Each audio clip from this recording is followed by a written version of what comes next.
Welcome to Audit the Audit, where we sort out the who and what and the right and wrong of police interactions. This episode covers the Americans with Disabilities Act, trespassing, and concealing identity, and is brought to us by CopWatch's channel. Be sure to check out the description below and give them the credit that they deserve. On August 19th, 2022, officers Kenneth Skeens, Marcos Flores, and Gregory Radigan of the Albuquerque Police Department responded to a Target location in Albuquerque, New Mexico upon reports of shoplifters in the store. According to Officer Skeens, a Target loss prevention employee then informed him of another quote-unquote shoplifter, seemingly referring to Matthew McManus, a 53-year-old man with unidentified disabilities who was struggling to complete a purchase at a self-checkout kiosk. Although there seems to be some dispute as to whether the Target employee claimed Mr. McManus was a shoplifter or wanted him to be removed from the store, the Albuquerque officers approached Mr. McManus at the self-checkout. The interaction that followed was captured on body camera. Gotcha, you take two. Yes, sir, go ahead and take your money. Go ahead and grab all your money. Let's walk out, okay? Take your money out. Do you want to walk us to walk you out or you want to walk us out? Go ahead and put your money in there. I'm going to move this back, okay? You're coming with us, okay? You gotta go. Gotcha. Take your money out. You're coming with us now, okay? So go ahead and grab your money, sir. We'll walk you out, okay? Go ahead and take your money out. So we're going to grab your money out for you. Do you want to walk us to walk you out or you want to leave, okay? Criminal trespasses, so you can't come back to the city, okay? I was just getting my money out. So go ahead and grab your money, sir. Here's your money. Put it in your pouch.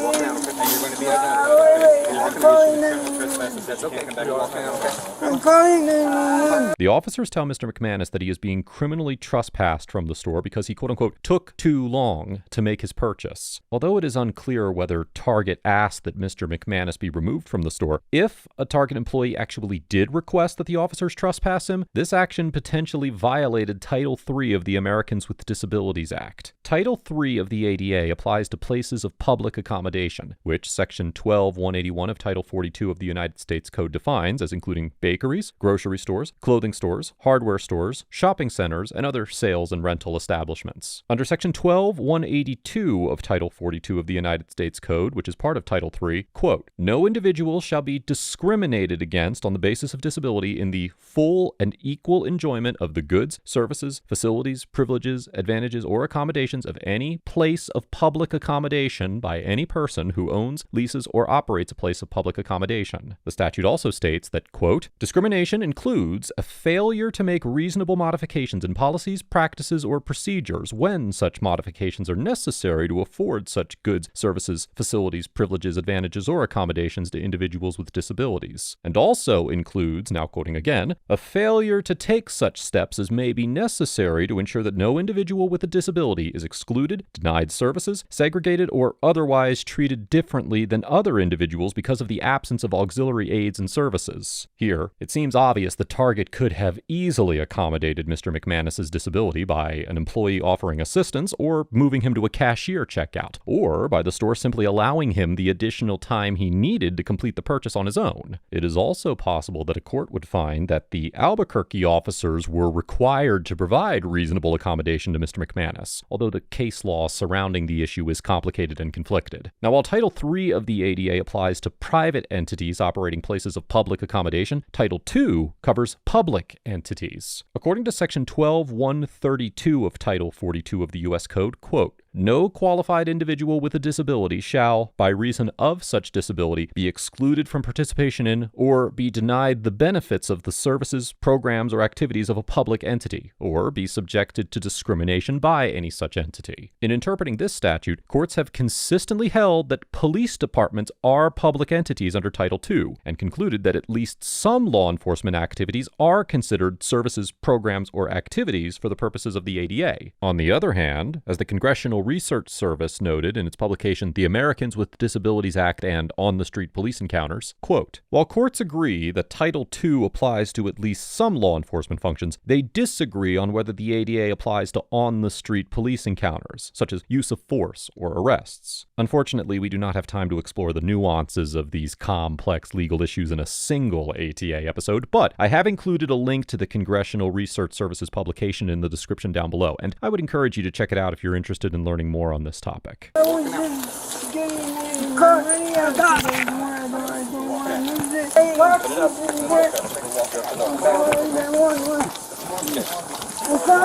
I'm sorry, no, Sit down, man. I did do We're this. not playing with you, man. Sit down. I ain't hitting anyone. You're talking to me. Alright, you got an ID on you, man? I'm not giving you any idea. If you don't identify yourself, you're under arrest, okay?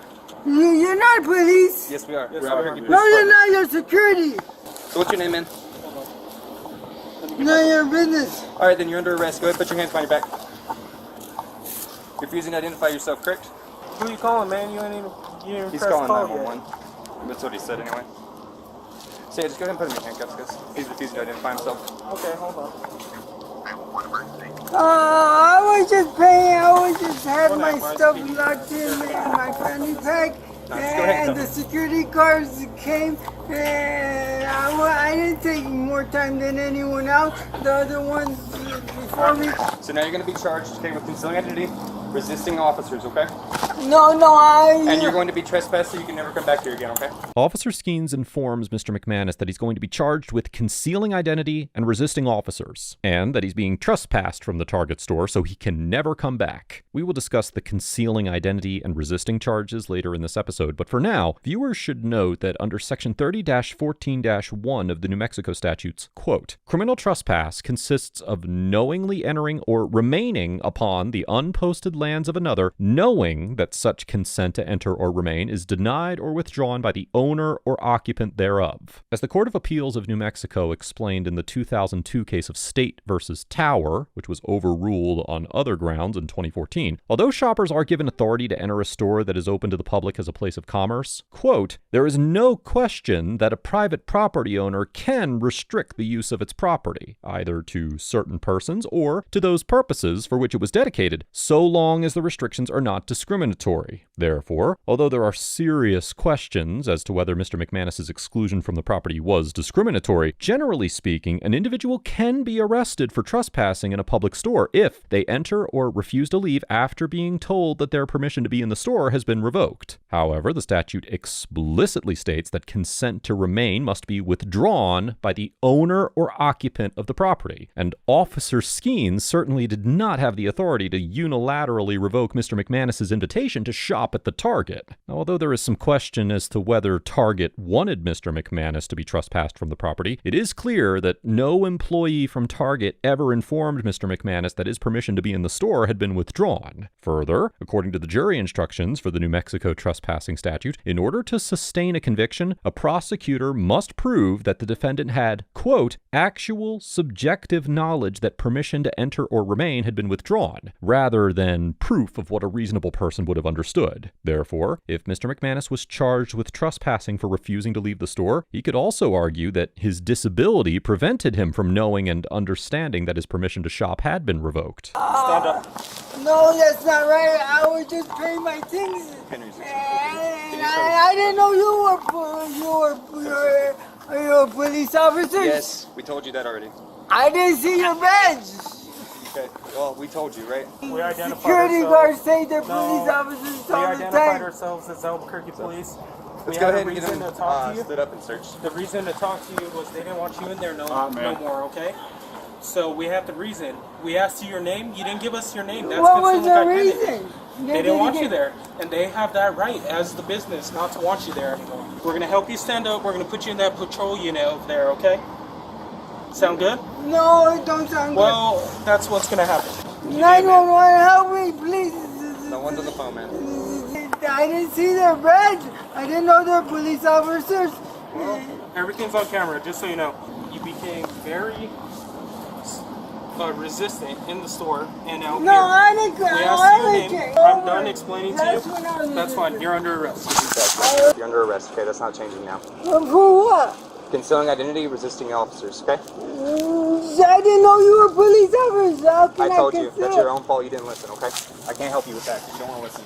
But go I ahead, just didn't stand up. believe you were police officers. Stand up. You didn't believe us? You Doesn't look matter. like security guards. Go over here. Despite the fact that Mr. McManus repeatedly explains that he thought the officers were security guards, Officer Skeens continues to insist that Mr. McManus will be charged with concealing identity and resisting officers. Section 30-22-1 of the New Mexico statutes, which codifies the offense of resisting, evading, or obstructing an officer, prohibits, now quoting, resisting or abusing any peace officer in the lawful discharge of his duties. Although physical resistance to an arrest or seizure can constitute a violation of this statute, according to the jury instructions for this statute, the state must prove beyond a reasonable doubt that the defendant knew that the individual they were resisting was a police officer. Accordingly, given Mr. McManus's repeated insistence that he did not know that the officers were law enforcement, he would have a defense to a resisting charge. Additionally, Mr. McManus could argue that he resisted the officers' attempts to physically remove him from the store because they were acting with excessive force. The Court of Appeals of New Mexico concluded in the 2015 case of State versus Jahidi that, quote, an officer is still acting within the lawful discharge of the officer's duties, even if conducting a search or seizure that violates an individual's constitutional rights because it is not supported by reasonable suspicion or probable cause. And therefore, that, now quoting again, if the individual physically resists the officer, the individual may be charged with and convicted of resisting, evading, or obstructing an officer. However, as the Supreme Court of New Mexico outlined in the 2008 case of State versus Ellis, a criminal defendant has a qualified right to assert a self-defense claim against a police officer when the officer is using excessive force. And while an individual does not have the right to self-defense when an officer is using necessary force to effect an arrest, they are permitted to defend themselves against excessive use of force by an officer. Consequently, if a court concluded that the officers were using excessive force against Mr. McManus, his non-violent physical resistance to their attempts to remove him could be found to be legally justified. Now, as to the concealing identity charge, under Section 30-22-3 of the New Mexico statutes, quote, concealing identity consists of concealing one's true name or identity or disguising oneself with intent to obstruct the due execution of the law or with intent to intimidate, hinder, or interrupt any public officer in a legal performance of his duty. In the 1999 case of State versus Dawson, the Court of Appeals of New Mexico determined that this statute, quote, requires a person to furnish identifying information immediately upon request, or if the person has reasonable concerns about the validity of the request, so soon thereafter as not to cause any substantial inconvenience or expense to the police. Even so, the Court of Appeals clarified in the 2021 case of State versus Aguilar that the concealing identity statute only applies when an officer has reasonable suspicion to detain the individual whose identity is requested, because, quote, absent evidence establishing reasonable suspicion, the seizure of a defendant for questioning is unlawful under the Fourth Amendment, and the state cannot prove that the officer was acting in the so-called legal performance of his duty. Unless the officer has reasonable suspicion to detain the suspect and question him about his identity, concealing one's identity is not a crime, and the individual is free to walk away. Now, in this situation, the Albuquerque officers will likely argue that they had suspicion to detain Mr. McManus based on his physical resistance to their efforts to trespass him from the target. However, as we discussed earlier in this episode, there are serious questions about the legality of his removal from the store, and Mr. McManus would certainly have a solid argument that the officers did not have reasonable suspicion to detain him given the potentially unlawful nature of their conduct up to this point.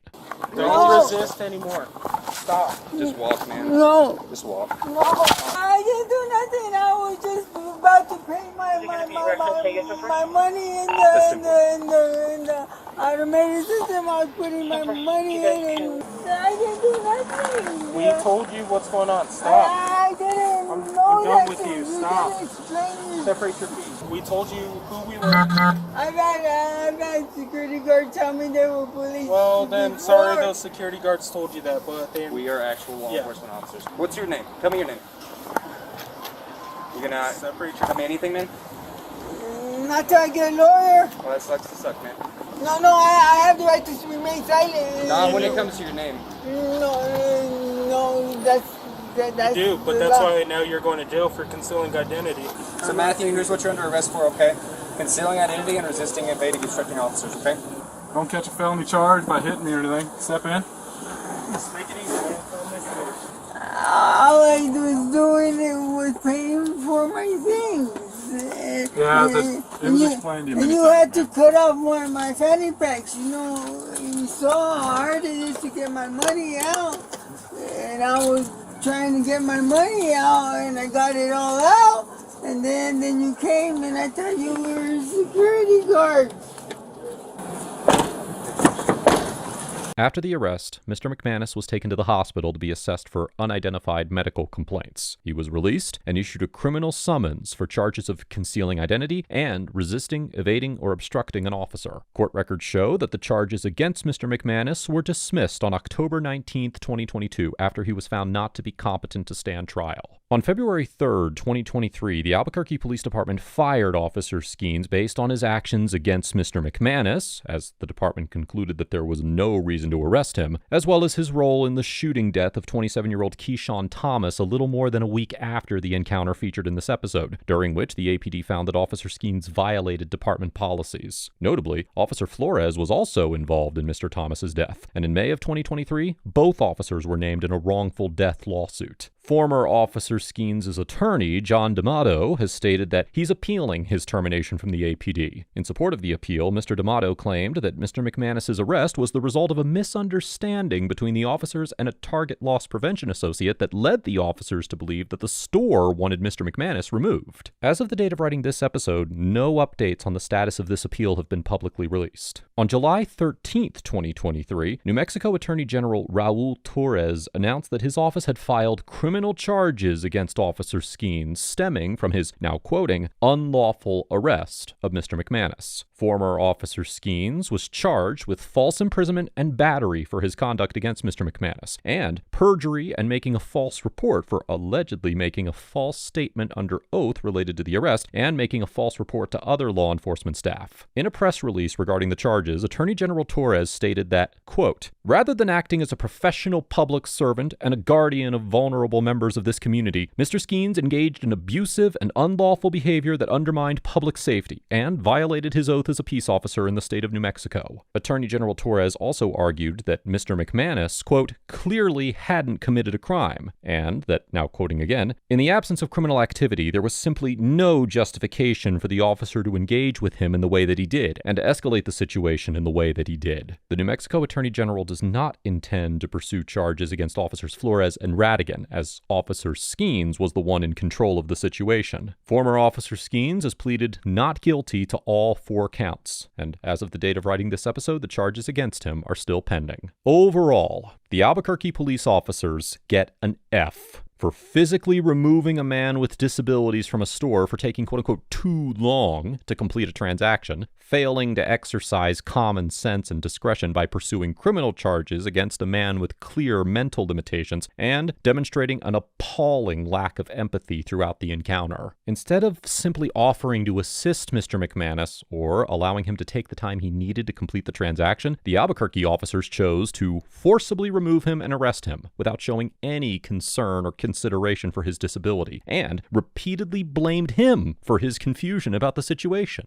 I applaud the Albuquerque Police Department for removing Officer Skeens and the New Mexico Attorney General for pursuing criminal charges against him, although I do question the lack of action against Officers Flores and Radigan. Even if the officers had probable cause to arrest Mr. McManus, given his evident disability and the fact that he was clearly not a danger to anyone, choosing to arrest him for his actions against the officers demonstrated incredibly poor discretion and an overly inflated sense of ego that has no place in modern policing. As for Mr. McManus, I cannot rightfully assign a grade to an individual with disabilities who was treated so abhorrently by police officers who should have helped and protected him. The fact that Mr. McManus was found to be incompetent to stand trial speaks to the severity of his disability, and I know this situation must have been terrifying and immensely confusing for him. Even still, I commend Mr. McManus for attempting to assert his rights and protesting the officer's horrifying actions in a peaceful manner, and reaffirm that he in no way deserved to be treated like a criminal for simply trying to purchase a bike. Individuals with disabilities have unique perspectives and many remarkable qualities to offer society, and this encounter serves as a sad reminder of the ways they can be misunderstood, vilified, and excluded from participating in everyday activities. I hope that Mr. McManus has been able to heal from the trauma he suffered during this experience, and that he was able to purchase a bike from a more accommodating retailer.